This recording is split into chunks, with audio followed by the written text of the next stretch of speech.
lang natin dyan. Wow, Philippines. Wow. Noy.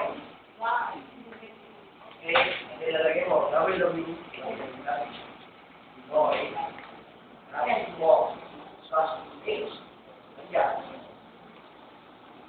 Kaya fax number, address ng site, sinagpuan ng site.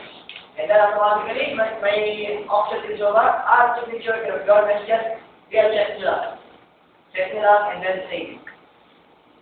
Then, automatically, pag nag-mail tayo on post, ibig sabihin, create a mail.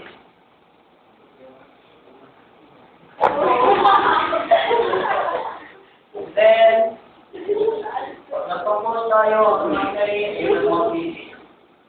Ano? Okay. So, i-click mo ba? Doon kayo mag-propose na letter. Yan. Okay?